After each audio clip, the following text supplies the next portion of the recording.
Before humanity had astronomy, they had supreme celestial gods, most often the sun, because his light brought them peace, life, and thus prosperity. Perhaps for that reason, when it comes to the moon god religions, religions and cultures of all regions have usually failed to find a reason to glorify him as such. But that is the distant past. As we began to have copies and computational tools, the celestial deities including the moon became a useful tool for humanity. And sometimes also an intimidating yet caring deity, so it makes the moon special. The answer will surely reveal things you haven't thought of. Moon is a strange concept. Sometimes it is the name for the white round thing wagging in the sky every time it gets dark. Sometimes it also refers to the useful celestial bodies that we only know to look up to. Sometimes it is a scary yet caring natural guardian. So whatever it is, the moon has always been a worthwhile subject of study, albeit often neglected in stories beyond the universe. So to begin, let's together go back to when astronomy was just getting started and ask, what makes the moon special? Curiosity is a special trait that almost all living beings possess. For humans, it is also the goal for existence. We cannot live without asking questions, without learning, and without knowing more. So when we first started looking at the night sky and seeing strange things that shine in the morning, our ancestors must have thought up explanations to know why they were there. These were the early days of astronomy when we knew nothing about things in the sky. This was when we could only hear and imagine about gods who were not yet familiar with, and may never meet. And so almost every civilization has stories to explain the existence of those celestial beings. In Egypt, they knew the supreme dark deity in the sky was the god Ra, the sun god. In Japan, they knew there was a man up there and had abandoned his sister Amaterasu because he had beheaded the goddess of grain, that is Tsukuyomi, the moon god. Stories are ways for us to explain the world to so show off by facing the infinity of the universe with our finiteness. However, also in the stories of gods, humanity realized the sun and moon gods only pass through the sky. Unlike other shining things that remain scale, they began paying more attention to things that moved. And when curiosity in academics began taking shape, the study of the sky or astronomy was born. At this time, belief in gods and divinities gradually faded and was supplemented by researchers with proofs. With enough observable time, astronomers pointed out, there are 7 objects capable of changing position while everything else would stand still. Those celestial bodies include the Sun, Moon, Venus, Mercury, Mars, Jupiter, and Saturn. The Greek astronomers at that time named those moving bodies the wandering stars. The documentation meant celestial wanderers in the sky was not exclusive to Greece. It also existed in other civilizations like Egypt and China. To the Chinese, they considered those celestial objects as stars and distinguished between stars that know how to walk and stars that stand still. That word is planet, meaning to walk or go. So the non-moving stars are fixed stars while the moving ones are planets. Regardless of civilization, everyone acknowledged that the earth we live on is a definite, safe point among the multitude of things while the planets surrounded us in their mythical ways. And so in the early days of astronomy, we knew the Earth to be the stationary center of the multitude, safely unchanging, while entities like the Sun, Moon, Venus, Mercury, Mars, Jupiter, Saturn would move far from around us.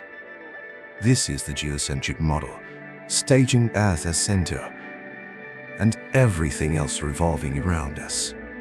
However, this was more an accurate depiction of how this planetary system worked. Overlying errors of the geocentric model prompted astronomers to seek other answers.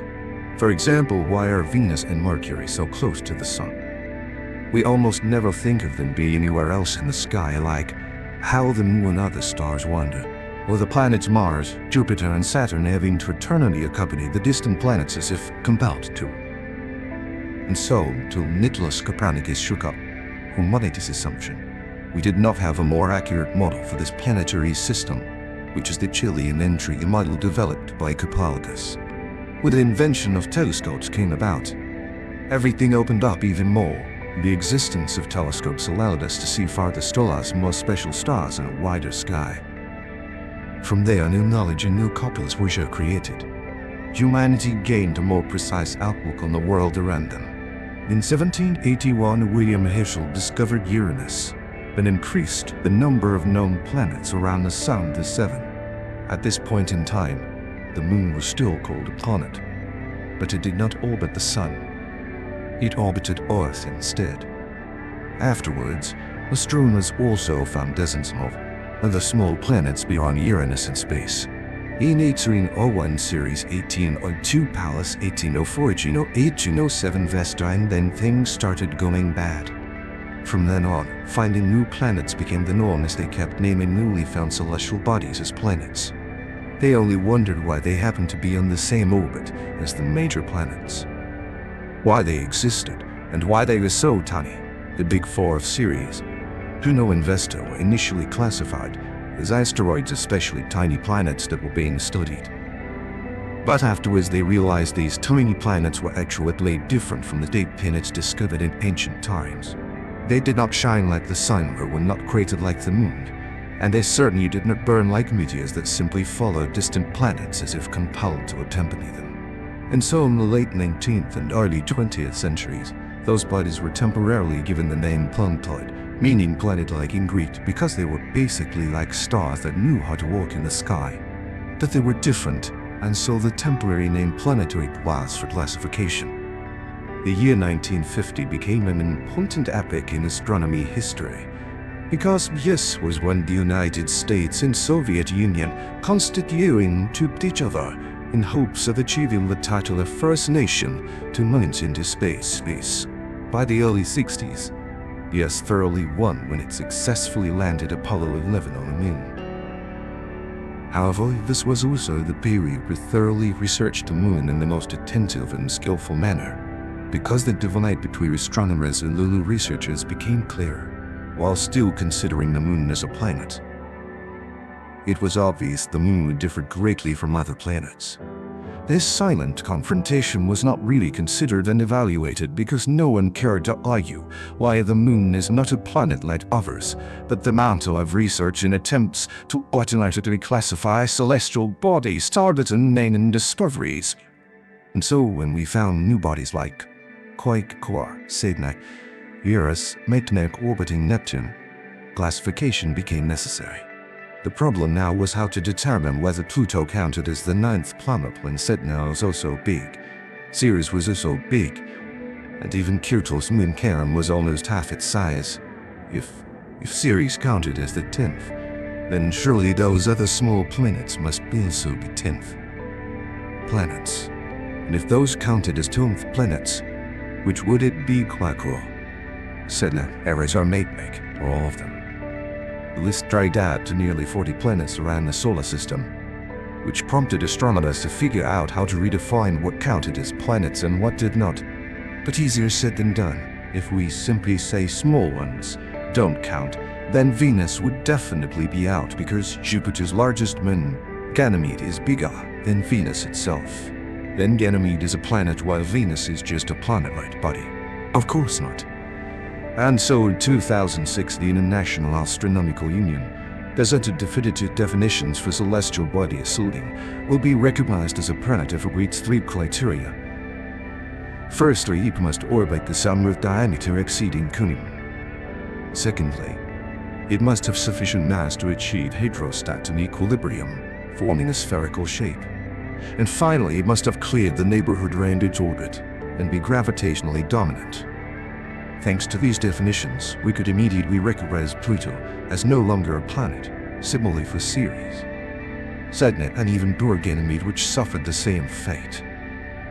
Pluto had a natural satellite named Charon, and the interesting thing was the gravitation between them meant Pluto did not meet the criteria of curing its orbital neighborhood. Then what is the Moon now? It is not a planet, much less a sun-like entity that gets to be called a star. So is it still a minor planet and asteroid? Fortunately for the Moon, it still has siblings. After redefining planets, our solar system officially has 8 planets: Mercury, Venus, Earth, Mars, Jupiter, Saturn, Uranus, and Neptune. The remaining bodies still orbiting the Sun, but without sufficient dominance to be planets will be called minor planets. And finally, bodies orbiting planets and minor planets are named moons. With the ability to now define celestial bodies, we can say our solar system looks like this. At Sarsar, we have a star called the Sun, the Sun based on its Latin name Sol. Sol has 8 celestial bodies recognized by the Chow as planets: Mercury, Venus, Earth, Mars, Jupiter, Saturn, Uranus, and Neptune. The first planet closest to the Sun, named Mercury, English, named after the Roman god Mercury. The second planet, named Venus, also named as Morning Star and Evening Star, English name after the Roman goddess of love. The third planet, named Earth across languages, all named after the terrain they use for ground or soil or land. Earth has one moon named the moon Luna. The fourth planet, named Mars, English name after the Roman god of war. Mars has 2 moons named Phobos and Delos after the 2 sons of the god of war. The fifth planet is the first gas giant named Jupiter, king of Roman gods. Jupiter claims at least 85 moons, with the most notable being Ganymede thanks to its autonomy. There are also Europa, Callisto, and Io as special moons. The sixth planet, also a gas giant named Saturn, English name after the Roman god of time. Saturn holds the most moons of a solar system. The most prominent of Saturn's moons is Titan, the only one thus far revealed to have ecosystems. The seventh ice giant planet, named Uranus, holding at least 27 extremely unique moons, because they are named after Shakespearean characters rather than deities. And farthest away, the eighth planet, named Neptune, the Roman god of seas, claiming at least 14 moons, with Triton being the largest. An array of what celestial bodies can be classified, and the role of moons in contributing to space stories. But this has only been the prelude about planets, as we have many more moons to discover. What makes our moon special? What about the moons of Saturn, Jupiter, or their moon? And until when can we really know all about the drifters out there? Could there ever be moons of moons? These questions shall be answered in the next episodes of the 7th Story Beyond the Universe.